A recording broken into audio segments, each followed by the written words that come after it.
It's a special program. They become so engaged in the lives of their scholarship recipients. And one of the many lives that Banataos have touched is Alexander Tan's. Alex became a Banatao Scholar in 2005, enabling him to go to Stanford for a degree in material science and engineering.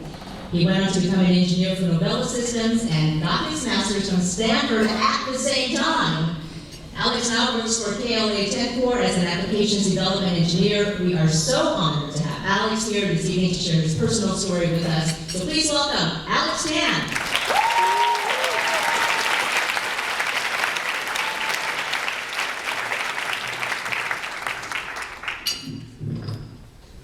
Thank you.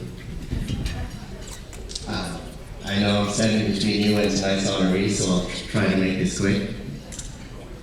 There's a saying that people told me in 2009 when I graduated and I was having trouble finding a job in the middle of the recession.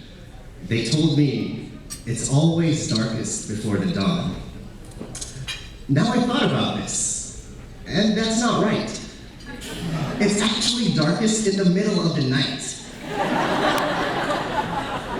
Still, I could appreciate the sentiment.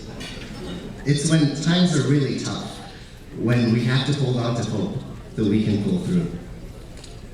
Times like when I was 7 and my family woke me up in the middle of the night and yelled at me to go outside the house.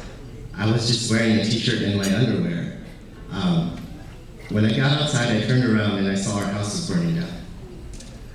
It was a blackout. It happens often in the Philippines. And one of our neighbors had left a candle unattended. That night, an uncle came to our place, drove across town, and took us into his home.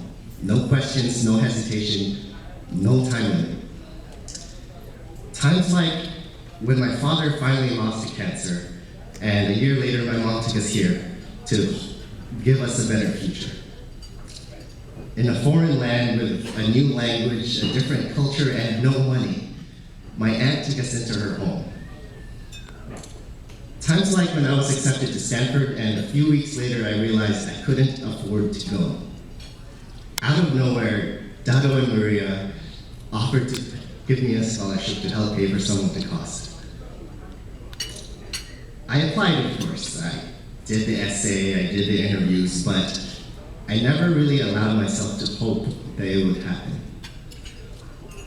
There is a stress that comes with poverty.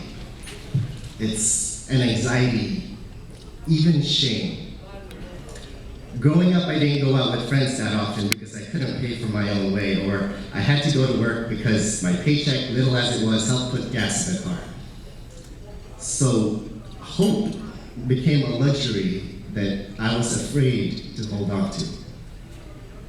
So the feeling when I realized that I was actually going to Stanford is hard to put into words. It lifted a burden that kept my head down for so long, I was afraid to look up and hope for better things. It allowed me to breathe when I didn't even know I was holding my breath. Here was my ticket out of poverty. Years later, here I am. I'm an engineer, I have a strong career and a good future. But it wasn't always. I will never forget the shame and hopelessness of poverty. So I give back in any way I can. When the Banataos asked me to be a mentor at their summer retreat, I jumped on the opportunity. When my high school debate coach asks me to come and judge a tournament, I give them a weekend. And I try whenever I can to give back to my extended family in the Philippines who are struggling as I did years ago. I give back because I would not be here without the help of others. So many things could have turned out differently. I could have been homeless. I could have been uneducated. But because of people like Dado and Maria, I'm here, speaking to you, eating fancy food, no longer afraid to hope for a good future. So, although it's not actually darkest before the dawn, It is in the darkest night when the stars truly shine. Dado and Maria are brilliant examples of this. Let us hope that one day we may shine as they do. Thank you.